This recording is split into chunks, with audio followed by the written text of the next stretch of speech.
I am going to try to restore the most oldest machine that I have. It's the one that I believe can be revived, and I want to give it a new life. And I'm trying to get all the rust off of this thing here.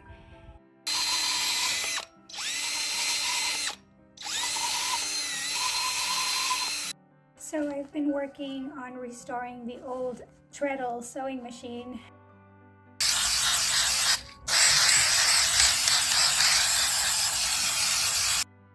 One of the major things we were having trouble with was to actually get the gears working.